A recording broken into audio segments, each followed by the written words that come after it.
আল্লাহ পাক রব্বে কারীম সূরাতুল ফাতহ এটা 26 নম্বর পারার 10 নম্বর পৃষ্ঠায় আল্লাহ পাক কোট করে 18 নম্বর আয়াত, এটা হলো 48 নম্বর সূরা।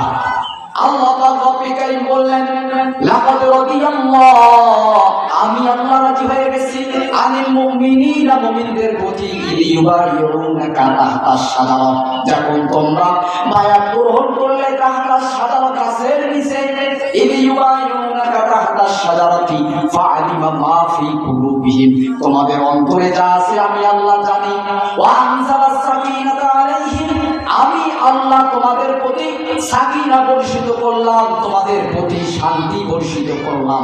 শুধু শান্তি বর্ষিত করেছি তাই নয়, ওয়া আসাবাহুম ফাতহান করিবা, আমি আল্লাহ তোমাদেরকে মহা বিজয় দান করলাম। জয় বলুন সুবহানাল্লাহ।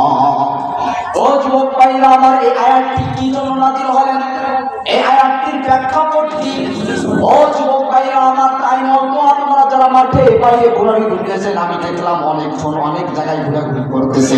আপনারা যদি প্যান্ডেলে আসে বসতে পারেন, আমার মনে হয় পুরো প্যান্ডেল টুকু এখনই বোঝাই হয়ে যাবে। কথা বলেন ঠিক কিনা? যুবক ভাইরা আমার, হযরত ওসমান রাদিয়াল্লাহু তাআলা আনহুকে আমার আপনার বিশ্বনবী ডাক দিয়ে বলেন, ওসমান তুমি যাও, চলে যাও, মক্কা নগরীতে চলে যাও। মক্কা নগরীতে ওসমান চলে গেলেন।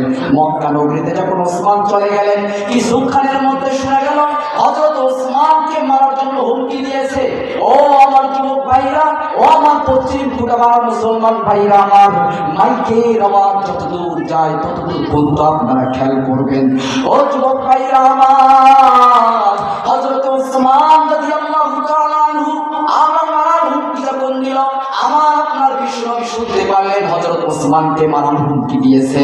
আমার আপনার বিশ্বনবী মক্কা নগরীতে 1400 সাহাবায়ে কেরামকে নিয়ে হাতে হাত ধরে বায়াত গ্রহণ করা শুরু করলেন। ও আমার মুসলমান ভাইরা আমার, হাতে হাত ধরে বায়াত গ্রহণ করলেন। বললেন, আল্লাহর কসম, যারা আমার ওসমানকে হত্যা করার জন্য, যারা আমার ওসমানকে নির্যাতন করার হুমকি দিয়েছে, আমরা 1400 সাহাবায়ে কেরাম তার প্রতিশোধ আমরা নিয়ে ছাড়বো, তার হত্যার প্রতিশোধ আমরা নিয়ে ছাড়বো। যুবক ভাইরা আমার, আমার আপনার বিশ্বনবী 1400 সাহাবায়ে কেরামকে হাতে হাত ধরে বায়াত গ্রহণ করলেন। জোরে বলুন সুবহানাল্লাহ। আর ওইদিকে শোনা গেল মক্কার কাফের লোকেরা বলল, আরে হাই 1400 সাহাবায়ে কেরাম ওরা হাতে হাত ধরে বায়াত গ্রহণ করেছে, না না আর তাকে মারা যাবে না, ওসমানকে আর আঘাত দেওয়া যাবে না। সঙ্গে সঙ্গে তারা ওই ভয়তে হযরত ওসমান রাদিয়াল্লাহু তাআলা আনহুকে ছেড়ে দিয়েছে। জোরে বলুন সুবহানাল্লাহ। ও যুবক ভাইরা আমার, এখান থেকে শিক্ষা কি? একজন মানুষ গ্রেফতার হওয়ার কারণে 1400 সাহাবায়ে কেরামরা হাতে হাত ধরে বায়াত গ্রহণ করেছে।